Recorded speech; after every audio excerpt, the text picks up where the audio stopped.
네, 오늘은 추수감사 주일입니다. 이 추수감사절의 기원이 어디 있냐면 구약시대 때 보면 이스라엘 백성이 지켰던 3대 절기에서 그 기원을 찾을 수 있습니다. 구약시대 때 3대 절기는 유월절하고 맥추절, 맥추절을 칠칠절이라고도 하고 오순절이라고 하는데요. 또 초막절은 또 수장절이라고도 합니다.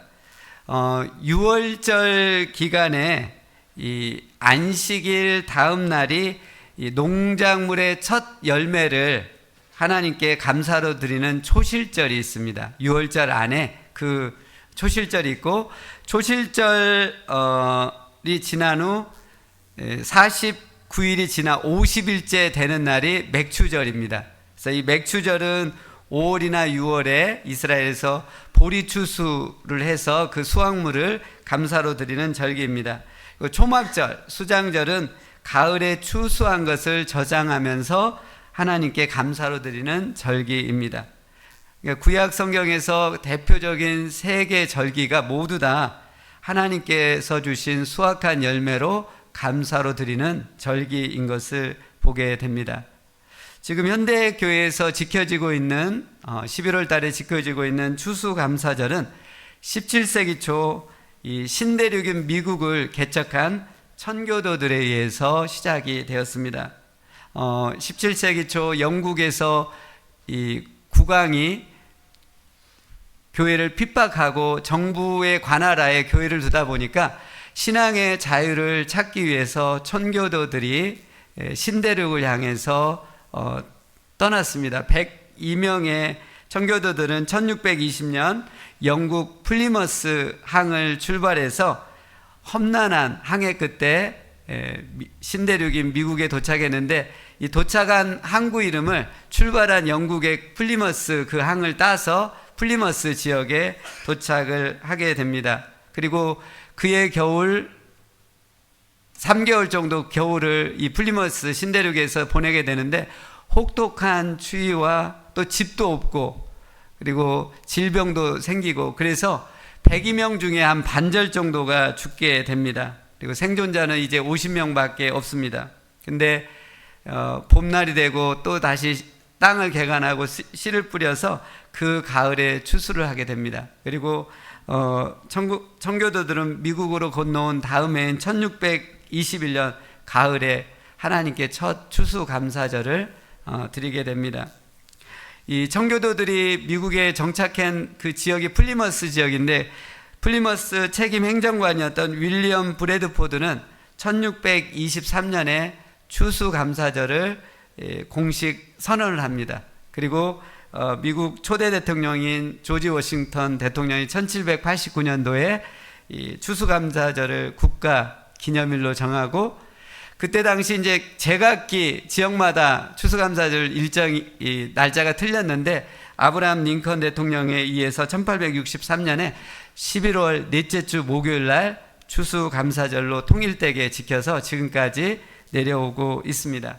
오늘 이 추수감사절 신대륙인 미국에서 이렇게 뜻깊게 우리가 보내고 있는데, 이 추수감사 주일을 보내면서 하나님께서 우리에게 감사에 대해서 어떤 말씀을 하시는지, 정말 이 신대륙이었던 이 미국이 황무지와 같던 그 대륙이었는데 불과 400년 만에 온 세계 위에 우뚝 솟은 나라로 전 세계에 가장 강력한 영향력을 끼칠 수 있었던 근간의 핵심이 됐던 건 뭐냐면 감사절이었습니다. 감사가 얼마만큼 강력한 힘이 있기에 이 엄청난 일들을 하나님께서 펼치시는지, 오늘 우리가 한번 이 감사주일을 맞이하면서 우리 안에 잃어버렸던 감사를 하나님 말씀 속에서 다시 한번 회복하시면서 우리의 삶 가운데도 하나님의 놀라운 역사들이 일어날 수 있기를 원합니다. 오늘 성경 본문을 통해서 우리에게 주시는 말씀, 감사에 대한 말씀은 첫째로는 우리는 감사해야만 합니다. 여기서 이 감사는요, 명령형이에요. 해도 되고 안 해도 되는 것이 아니라 하나님은 지금 강력하게 감사하라고 말씀하고 있습니다. 범사에 감사하는 것이 하나님의 뜻이기 때문에 우리는 어떤 상황에서도 우리는 감사해야 합니다. 그런데 감사하기가 쉽나요? 하나님께서 명령했다고 해서 우리가 감사가 쉽게 나옵니까? 우리 마음이 그렇게 감사할 마음이 아니에요. 우리 마음은 너무나 연약하고요, 지혜가 부족해요. 그래서 어떤 문제나 상황 앞에서 지혜가 부족하고 연약하고 완고하고 그러기 때문에 감사가 안 나와요.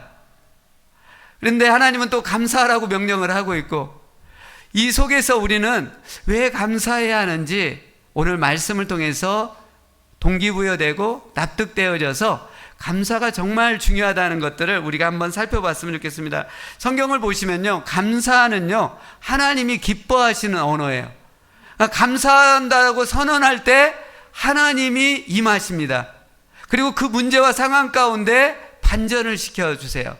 근데 우리가 감사를 안 하면 무슨 말을 할까요? 원망불평해요. 감사를 안 하면 원망불평하게 되어 있어요. 원망불평은 악한 영의 언어예요.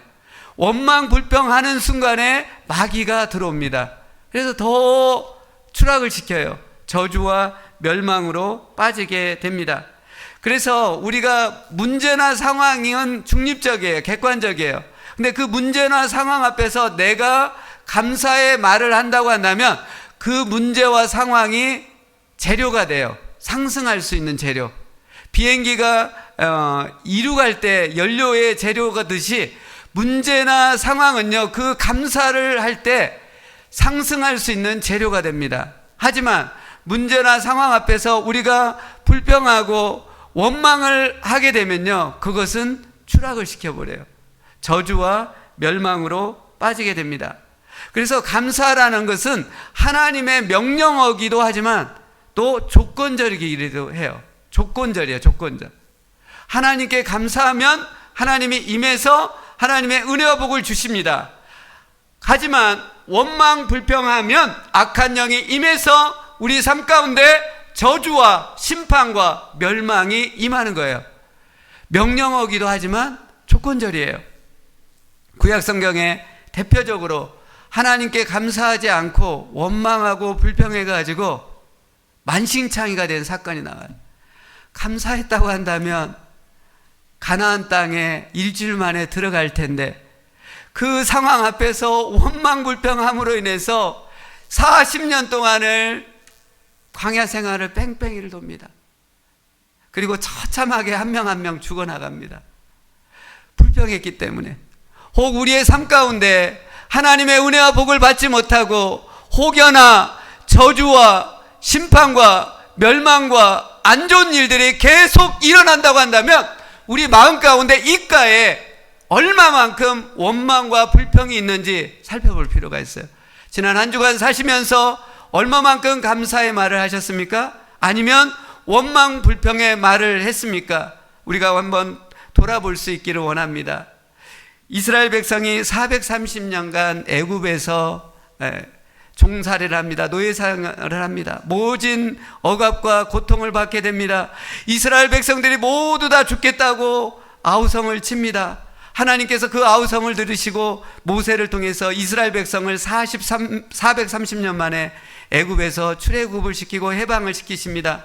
이제 출애굽해가지고 나왔는데 앞에 홍해바다가 있습니다. 뒤에들은 중무장한 애국 군대가 쫓아옵니다. 진퇴양난입니다. 하나님은 모세가 든 기도의 손을 들으시고 보시고 응답하셔서 홍해바다를 한 학자들이 하면 8km 정도를 갈라게 합니다. 그리고 구약에서 가장 기적 중에 기적, 홍해바다를 마른 땅같이 건너서 통과해 나옵니다.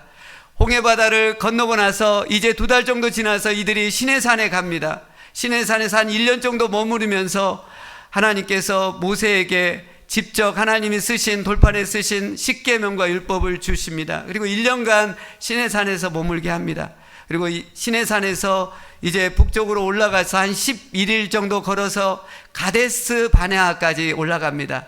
가데스 바네아에서 이제 약속의 땅, 꿈의 땅, 가나안 땅은 일주일 정도 거리밖에 안 됩니다.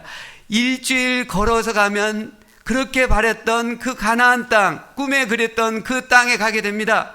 그래서 한번 그 땅이 어떤지 각 지파별로 한 사람씩 12명을 지파에서 뽑아가지고 정탐꾼들을 꾸려서 40일간 가나안 땅을 정탐하게 됩니다. 12명의 정탐꾼들은 각 지파를 대표했던 가장 탁월한 리더십이 있고 아주 특출난 사람들이었습니다. 그래서 12정탐꾼이 가나안 땅에 들어가가지고 40일간을 땅을 정탐하고 돌아옵니다. 근데 이 12정탐꾼 중에 여호수아와 갈렙만을 빼고는 이 10명의 정탐꾼들은 40일 동안 보고 느끼고 생각한 것을 그대로 보고를 합니다. 10명의 정탐꾼들이 이런 보고를 합니다. 가나안 땅에서 포도송이 한 송이를 따다왔는데 이 포도송이가 얼마나 컸던지 혼자 들 수가 없었어요. 나뭇가지를 엮어가지고 2명이 지고 왔다고 하면서 이렇게 이 풍성한 과일이 열릴 정도로 가나안 땅은 비옥한 땅입니다. 기름진 땅입니다. 라고 젖과 꿀이 흐르는 땅입니다. 그렇게 얘기를 해놓고 그 다음에 어떤 말을 하냐면 그 땅에 있는 사람들은 키가 장대와 같이 크고 그곳에는 거인족 속인 아낙 자손이 있습니다. 그들을 보니까 우리는 메뚜기 같습니다. 우리는 가나안 땅에 들어갈 수 없습니다. 하면서 부정적인 보고를 합니다. 이에 반해서 여호수아와 갈렙은 어떻게 합니까? 그 땅은 기름진 땅, 젖과 꿀은 흐르는 땅입니다. 주님이 우리를 사랑하시기 때문에 주님께서 우리를 가나안 땅에 인도해 주실 것입니다. 주님이 우리와 함께 하시니까 거인족 속이지만 두려울 것 없습니다. 저들은 우리의 밥입니다. 라는 보고를 합니다. 사실 12정탐꾼이 40일간 똑같은 상황을 봤어요. 똑같은 땅을 봤습니다. 똑같은 사람들을 봤어요. 근데 10명의 정탐꾼들은요, 자기가 생각하고 자기가 느끼고 자기가 봤던 것만을 여실없이 그대로 얘기를 했습니다.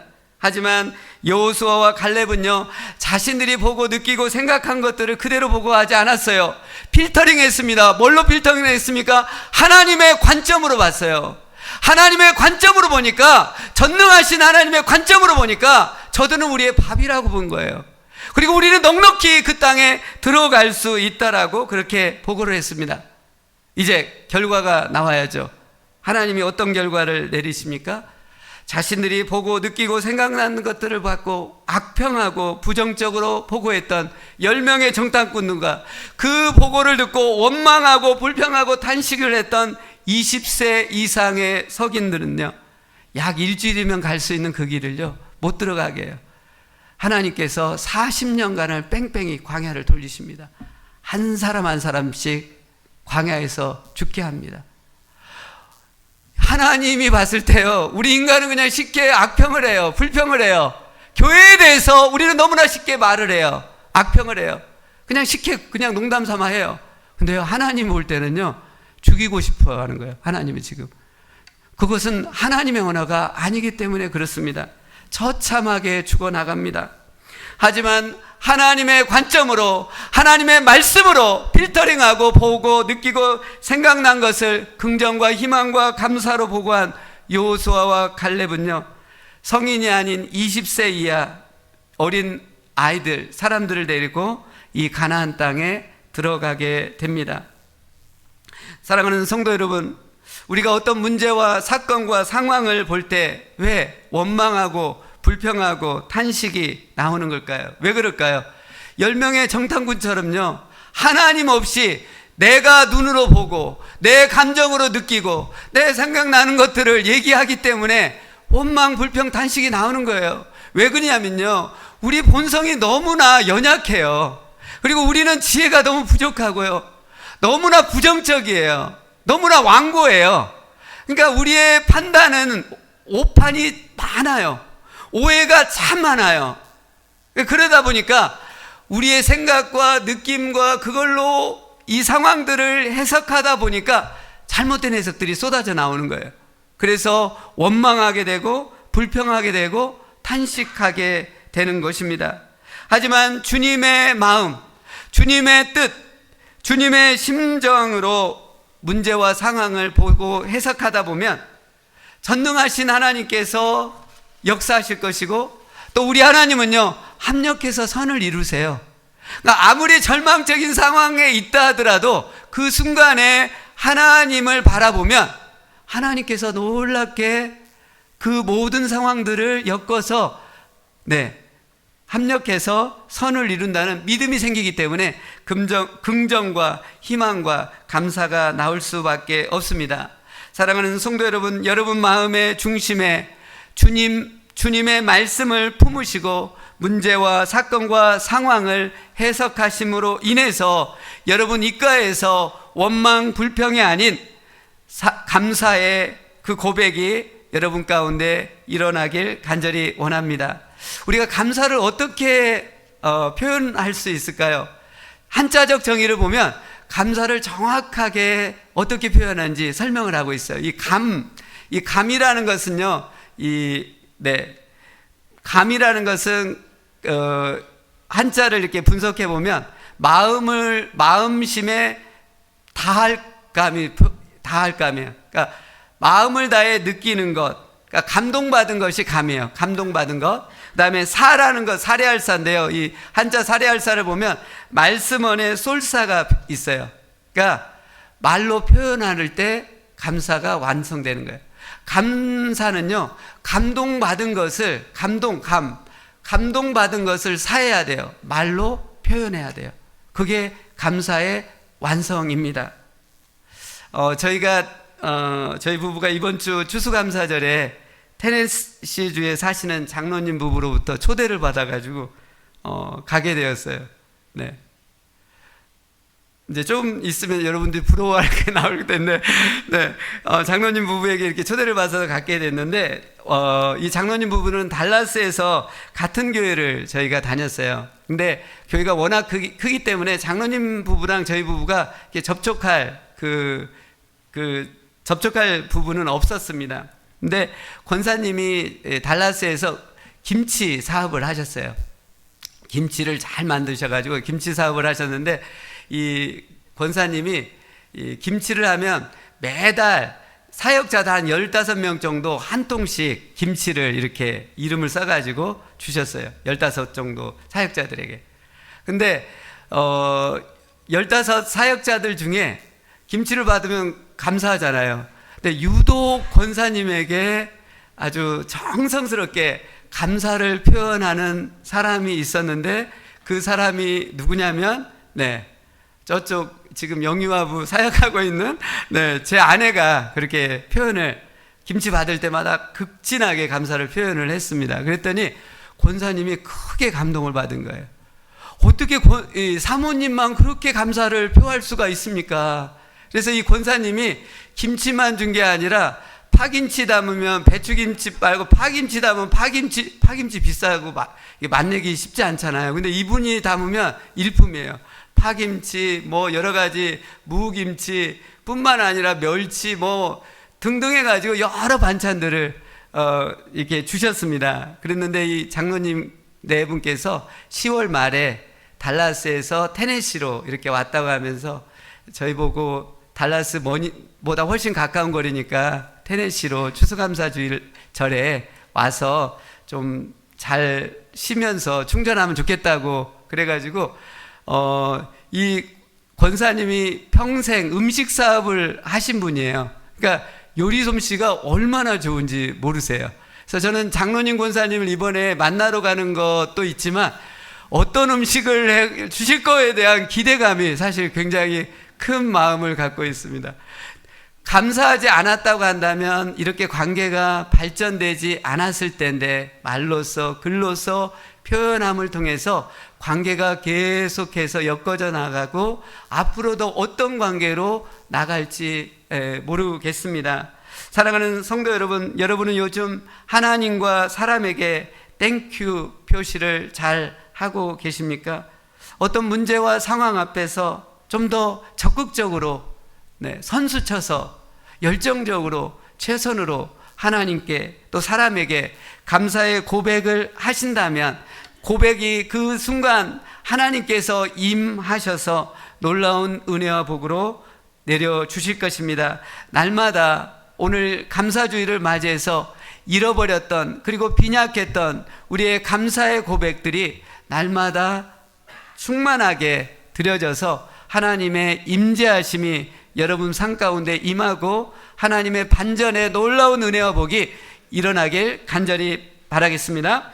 두 번째로 오늘 감사에 대해서 하나님께서 주시는 말씀은요, 우리는 감사의 마음을 갖고 찬양해야만 합니다. 우리 16절 말씀, 우리 시와부터 한번 읽어볼까요? 시와 찬송가 한번 같이 읽겠습니다. 시작. 시와 찬송과 신령한 노래를 부르며 감사하는 마음으로 하나님을 찬양하고. 네, 오늘 성경 말씀은 감사의 마음을 갖고 찬양할 것을 말씀하고 있습니다. 시와 찬송과 신령한 노래를 감사로 부르라고 말씀하고 있어요. 여기서 이 시라는 것은요, 헬라어 원어적으로는 수금의 소리라는 문자적인 의미를 갖고 있습니다. 수금의 소리. 그리고 이 시는요, 구약 성경 시편을 의미합니다. 그래서 여기 이 시가 의미하는 것은 구약 성경 시편을 곡으로 만들어서 악기로 연주하는 것을 뜻합니다. 네. 그래서 이 시편의 말씀을, 그래서 이것을 칼빈은 대표적으로 칼빈은요, 다른 어떤 찬양보다도 시편의 말씀을 곡으로 만들어서 그것을 즐겨 부렀던 그런 사람이었습니다. 오늘 시편을 통해서 곡으로 만들어서 찬양을 할 것을 성경은 말씀하고 있고요. 여기 찬송이라는 것이 있는데요. 찬송은 헬라 원어적으로 힌노스인데, 여기서 힌노스라는 것은 이방 종교의 신이나 어떤 인물을 칭송하고 불렀을 때 부르는 노래를 뜻합니다. 그러니까 이 힌노스라는 이 단어에서 우리가 착안할 수 있는 것은 초대교회 당시 일반 사람들에게 익숙했던, 불려졌던 그 곡들을 하나님을 찬양하는 노래로 바꾸어 이렇게 사용하고 있는 것을 또한 우리는 알 수가 있어요. 교회 역사 속에서도 세상적으로 익숙한 곡들을 빌려가지고 그 곡에 성경적인 가사를 넣어서 찬송가로 현재까지 불려진 곡들이 많이 있습니다. 대표적으로 나 같은 죄인 살리신 이 찬송가는 존 뉴턴이 쓴 가사를 당시 민요 멜로디에 넣어가지고 부른 것이 지금 부르고 있는 나 같은 죄인 살리신 곡입니다. 그리고 마귀들과 싸울지라, 이것도요, 이 가사는 전통적으로 내려왔던 이 가사에다가, 성경적인 가사에다가 당시 세상적인 행진곡 그 멜로디에 넣어서 부르고 있는 것이 마귀들과 싸울지라 그 곡입니다. 그래서 찬양을 위한 거룩한 멜로디나 곡이 있는 것은 아닙니다. 세상적인 멜로디나 곡이더라도 성경적인 가사가 들어가면 문제가 없는 것을 보여주고 있습니다. 이 종교개혁가였던 마틴 루터는 중세 시대 때 이 로마 카톨릭이 찬양을 없애버렸지 않습니까? 성직자들의 전율물로만 여겼어요. 그러니까 찬양을 아주 어려운 곡에다가 넣어서 부르다 보니까 일반 대중들, 성도들, 회중들이 찬양을 부를 수 없게 만들어버렸어요.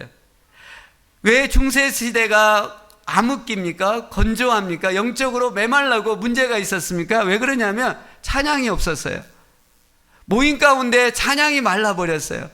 그냥 성직자들 몇 사람만 찬양을 하다 보니까, 찬양이 말라버리니까 영혼이 건조해지고 메말라버리고 문제가 일어났던 것임을 볼 수 있습니다. 마틴 루터는 음악을 사랑한 사람이어서 이분이 신학자가 안 되었으면 음악가가 되었다라고 그런 고백을 했다고 합니다. 루터에게 있어서 찬양은 자신의 인격 전체를 드리는 고백이었고, 찬양은 마귀의 유혹을 물리치는 가장 효과적인 무기라고도 했습니다. 찬양이 이토록 영적으로 중요한 것이기 때문에 우리는 찬양을 잘 개발하고 활용해서 하나님께 영광을 올려드릴 때 우리의 영혼이 은혜 가운데 풍성해지고 악한 영의 세력을 물리칠 수가 있는 것입니다. 그리고 오늘 세 번째로 신령한 노래가 나옵니다. 이 신령한 노래는 예배 때에 사용하는 성가곡을 의미하고 있습니다. 지금 바울이 시와 찬송과 신령한 노래를 언급한 것은 성도들로 하여금 감사함으로 하나님께 찬양할 것을, 극대화할 것을 지금 촉구하고 있는 것입니다. 오늘 성경은 교회 안에 하나님의 은혜가 점점점 풍성해지려면 교회의 찬양이 여러 다양한 모습으로 풍성하게 드려져야 함을 말씀해 주고 있습니다. 바라기는 우리 교회도 하나님의 더 풍성한 은혜의 지점으로 나가기 위해서 여러 다양한 방법으로 찬양이 더 회복되고 일어나길 간절히 원합니다. 우리 교회 보면 1부 예배 때는 찬송가 위주로 이렇게 예배를 드리고요. 또 2부 예배 때는 복음성가로 예배를 드리고 있습니다. 우리 교회가 코로나 전후에까지는 찬양대, 성가대가 잘 돼 있다고 하지만 이렇게 지금은 세워지지 않고 있는데 하나님께서 은혜를 주시고 또 마음들을 일으켜 주신다고 한다면 성가대도 드려짐으로 인해서 더 풍성한 은혜들이 우리 교회 가운데 계속 일어나길 간절히 원합니다. 우리 교회 가운데 음악을 전공한 분들이 많더라고요. 와서 보니까.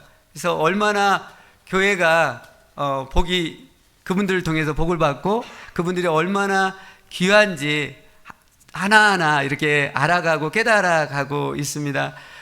지난 목요일 날에는 MU 대학에서 이 크리스마스 이렇게 음악회가 있어서 초대를 받아서 갔는데 한 1시간 40분을 하는데 진짜 어마어마한 큰 오케스트라 단원들이 나와서 이렇게 찬양을 하는데 피아노 반주자는 딱 한 명이더라고요. 그분이 처음부터 끝까지 피아노 반주를 하는 거예요.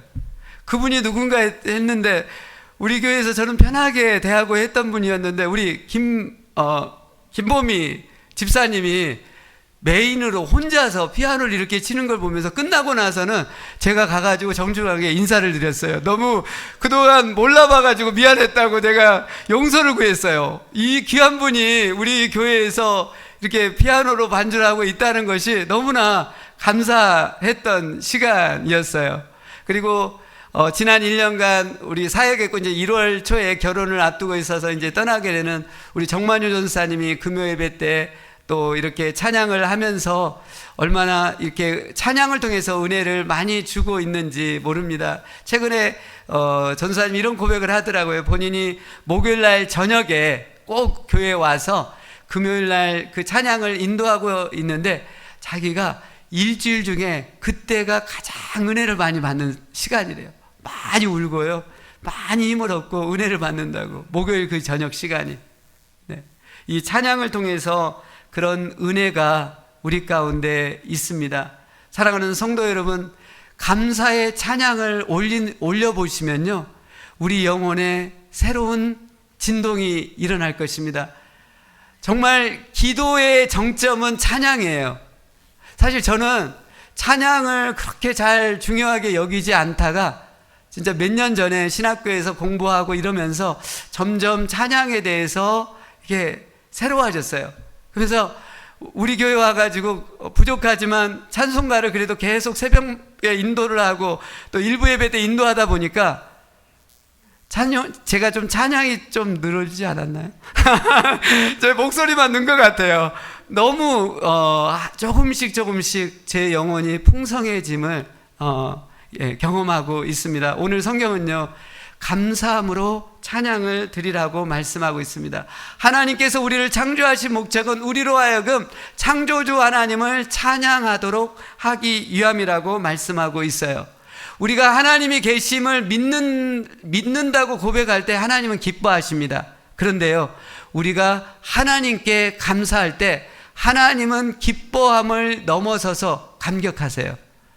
하나님이 우리를 보실 때 언제 감격하냐면요, 하나님께 감사하고 찬양할 때 하나님이 감격하십니다.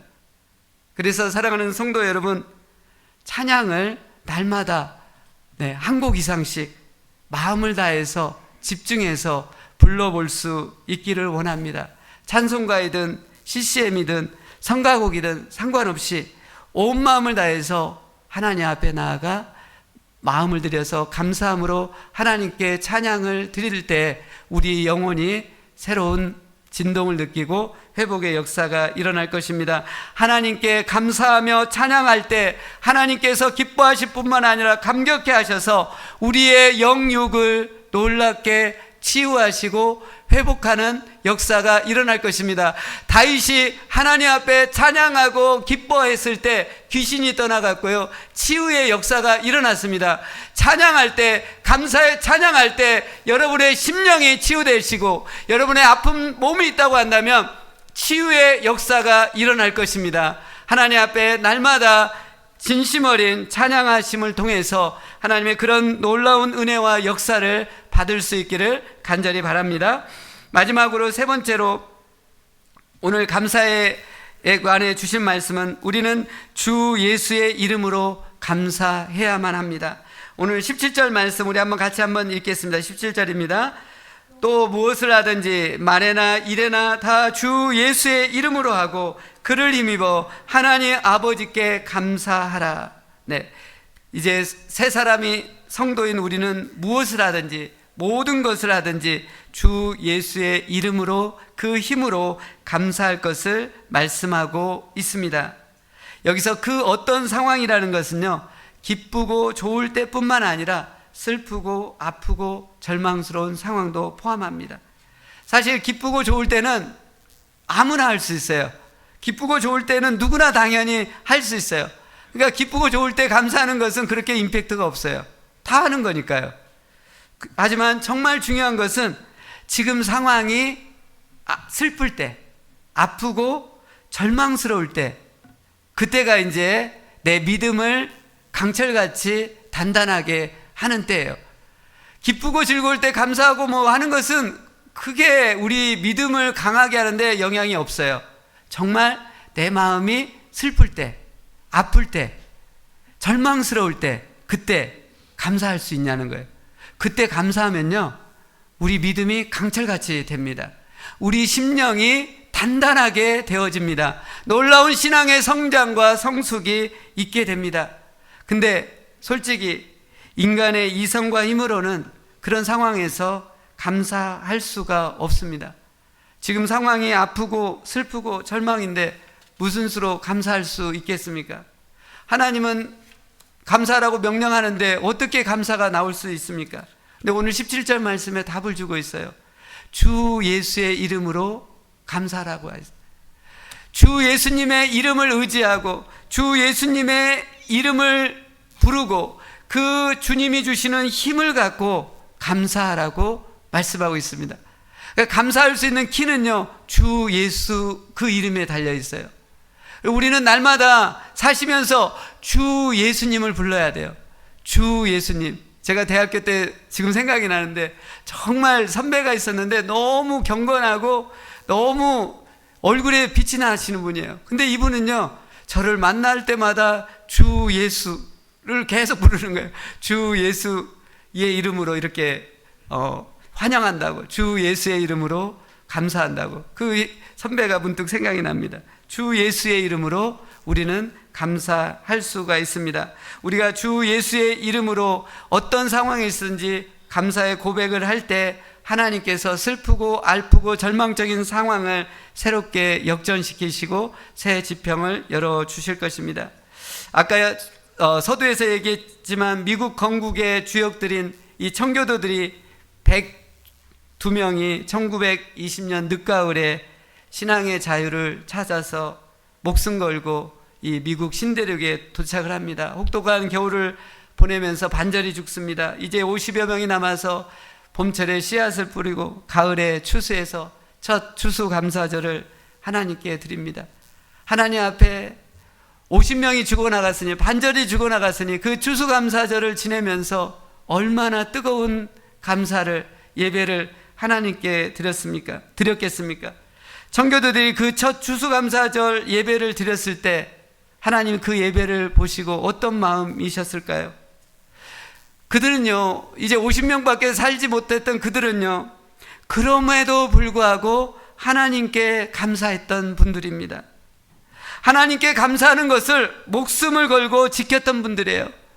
감사를 그토록 중요하게 여겼던 그들이 드렸던 감사주일 예배를 보시면서 하나님은 기뻐하는 것을 넘어서서 감격했을 것입니다.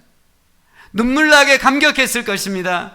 그리고 하나님은 그들 가운데 임하셔서 그들을 통해서 미국을 온 세상 위에 으뜸이 되는 나라로, 언덕 위에 세운 도시처럼 최고의 나라로 세우셔서 지금까지 그 영향력을 일으키는 놀라운 은혜와 복을 내려주시는 것을 보게 됩니다. 하나님이 너무 감격해서 감동의 눈물을 흘리지 않으셨겠습니까? 그들을 보면서. 사랑하는 성도 여러분, 감사는 믿음의 최고 표현입니다. 감사를 통해서 믿음이 완성되는 것입니다. 믿음의 절정은 감사입니다. 그리고 이 감사가 찬양으로 표현될 때, 예수의 이름으로 고백되어질 때 하나님은 감격하실 것입니다. 그리고 그렇게 감사의 고백을 하는 그들에게 임하셔서 놀라운 역사를 일으키시고 새로운 반전을 일으키시며 놀라운 은혜와 복을 내려주실 것입니다. 그러기에 모든 일에 범사에 감사하십시오. 특별히 슬플 때 감사해 보십시오. 아플 때, 괴로울 때, 절망적인 상황일 때, 앞이 캄캄할 때 하나님께 감사한다고 한다면 하나님께서 여러분 가운데 임하실 것입니다. 우리의 이성과 우리의 논리와 우리의 생각으로는 감사를 못합니다. 하지만 주 예수의 이름을 수없이 불러보십시오. 날마다 사는 동안에 주 예수의 이름을 부르시면서 감사의 고백을 하시고 하나님의 강한 역사를 경험하는 그런 놀라운 반전의 삶이 오늘 추수감사주의를 통해서 감사하심으로 여러분의 영혼의 놀라운 진동이 일어나길 간절히 바랍니다. 이 시간 기도하시겠습니다.